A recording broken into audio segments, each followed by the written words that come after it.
First big question, serious question. If I walked into the barbershop, how would you guys fix me up?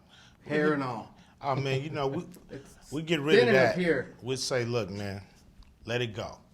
We're gonna clean that up for you. Okay. Get you a nice line, man. You'll get you get your black girl. You know what I mean? Once we hook you up, man. Awesome.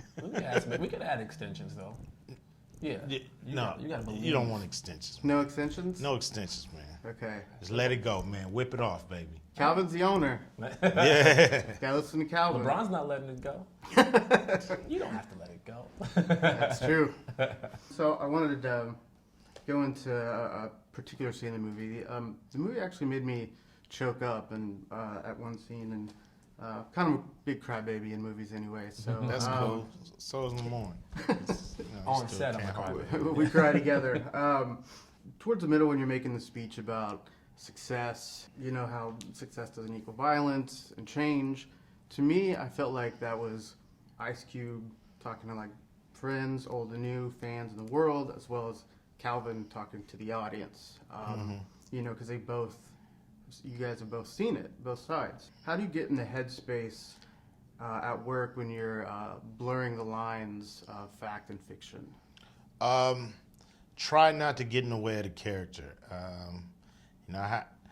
I've never went to any kind of acting training or anything, so everything that I do is pretty much kind of self-generated in a lot of ways as far as how I prepare and get ready to get into these characters. And it's just be Calvin and not Cube. It's like be the guy that this is a guy who, to run a business in the hood, you have to have a level of respect from the neighborhood, and that's kind of where I start with Calvin. I look at him as a guy who's respected in the neighborhood, and not just because he's Calvin, he has a business, but his father was respected, and now he's respected. So it's just taking on that role, more like I figure like what my father would have done at this point.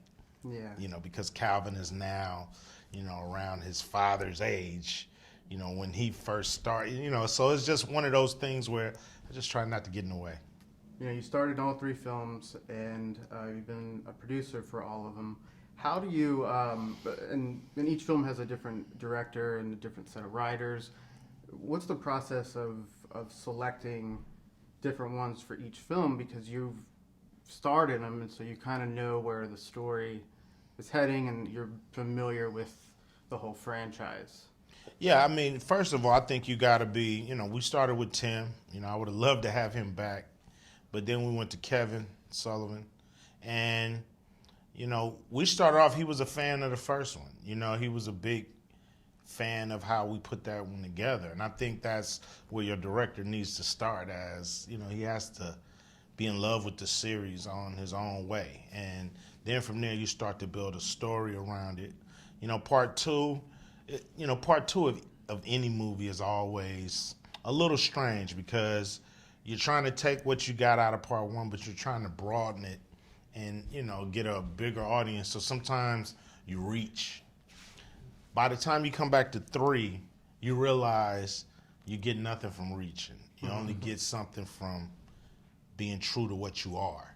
So, that's what we tried to do with this one, just be true on the 3rd one to what it is. And Malcolm did a great job.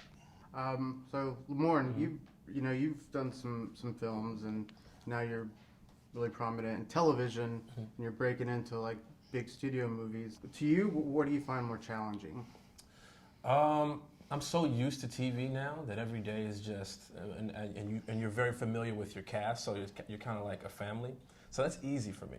We go to work every day and we just joke around and we goof off, and then they call action, and before you know it, we're done filming.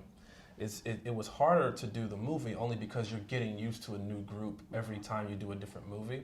So you have to kind of familiarize yourself with them, get to know them off camera as well. So just so the days can go by more smooth, I guess. But also this one was easy as well because everyone's good. Everyone's very professional. The director was great. Hugh was very, very, I guess, accommodating to us. You know what I mean? He would tell me sometimes, like, hey, man, keep doing what you're doing. which is great motivation for me. And then he would call me on the phone and ask for my advice about how he should prepare his character. And I would, because as a trained actor, I would let him know, these things to better himself. Yeah. Amazing. All right, well, I got time for one last question. You've been very successful with franchises. Congrats, by the way. Thank you. So I'm curious, are we going to get another Friday? I hope so. I've been talking to the powers that be. And, it's like the reason that movie's taking so long to get made is like we did the first couple for this much money, and now they cost this much money because I made everybody a big star and they want more money. So it's just hard to work them dollars out, but I think we're going to do it. Awesome. We got one actor in the I movie. do it for free. Yeah. All right. Thanks, All right. guys.